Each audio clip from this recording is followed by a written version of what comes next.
was 7%. Now you take out paid staff and blood relatives and think what you really got left. It is bad. It is bad. So we're always thrilled, you know, we get a chance to come speak. But it's so bad. Let me tell you a story. I was with a friend of mine, a guy named Dana Warbacher. Anybody here from California? Dana's a Republican member from California. He used to write speeches for Ronald Reagan, so he's a pretty witty guy. And we were sitting around having dinner one night, and we were all bemoaning. We'd all been home, and gosh, everybody's sort of down on the United States House of Representatives. He said, let me tell you guys a great story that encapsulates what people think about Congress. It's going all over my district. He said, frankly, the story runs like this. There was a congressman, he was speeding through a school zone, and an officer recognized him and stopped him, goes up to the car and says, Congressman, you were speeding, can I see your driver's license? So the congressman looks at him and says, officer, I don't have a driver's license. And the officer kind of shakes his head, and then he said, well, you know, officer, it's even worse than that. I might as well come clean. If you were to pop my trunk, you'd find there are illegal drugs in the trunk. And boy, the officer was getting pretty concerned. He said, and I'm just going to lay it all on the line, officer. If I were to open my glove box, you'd find I have an illegal, unregistered weapon in my glove box. That's about all the cop needs to hear. So he pulls his weapon, pulls it on the congressman, and says, Congressman, don't move. I'm calling for backup. So he calls in. The chief hears all this, figures out it's the local congressman. So he comes racing out there, finds out what's going on, talks to his officer for a couple minutes.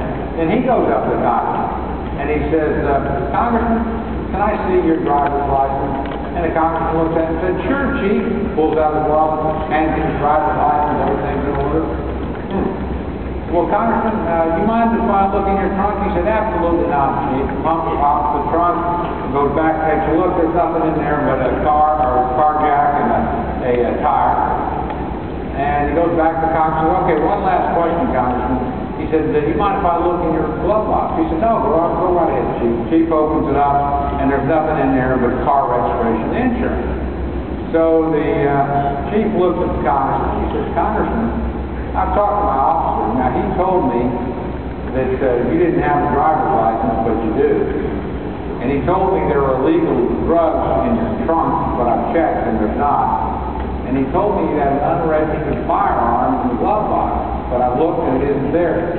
Can you explain this to me? And the congressman looked at him and said, yeah, I bet you the son of a gun told you I was speeding, too.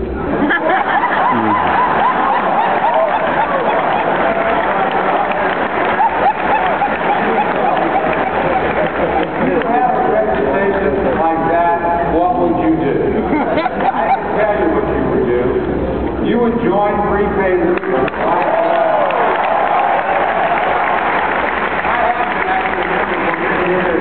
I really don't leave home without this card these days. But you know, I don't leave home without it because it's a great product. Because frankly, it's a level of security and it's also a level of forethought, which we don't do a lot of in this society. So it's a terrific product. You know you've got a terrific product. You know you work for a terrific company. Paul and Shirley Stonecipher have done an amazing job. And you know when you go talk to people that you've got something that they want to hear about. But you know you're also doing this in a pretty tough time right now. Very tough economy, no doubt about it. And I would just ask you to remember the three principles that I think really define, honestly, what America's all about, but also what successful business is all about. 22 years ago, I have a couple partners. We set up a little business. We didn't know if we'd make it. We didn't borrow any money because we couldn't. You know, no bank in their right mind would loan us any money.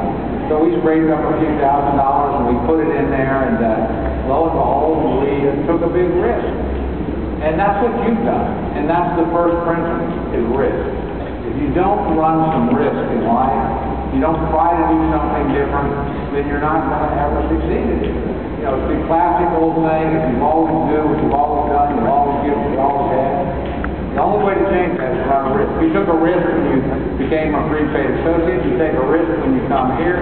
You take a risk every time you go out and knock on a door or have a discussion with anybody. second principle is reward. And there's no reward without risk. But risk properly taken, that is, I got a good product, I'm going to work hard, I thought a lot about my pitch, I thought a lot about my prospects. Most importantly, I have a service that somebody needs and wants at a price they can afford. You do that enough times, and then comes the reward.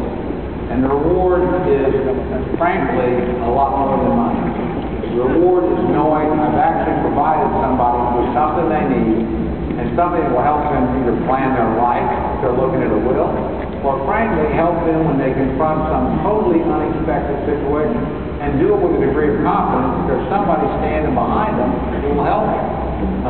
And so the reward is not just financial, it's personal. Finally, the last principle is equal. It's responsibility. You take the risk, you get the reward, you're responsible for what happens. Those are the three pillars, in my opinion, almost a success in almost any endeavor. Anything anybody here wants to do is going to involve risk. Anything that is worth doing has a potential for reward. And anytime you try to do something, you take responsibility for it. If that's not what prepaid legal is about, I'll eat my hat. Thank you guys for being here.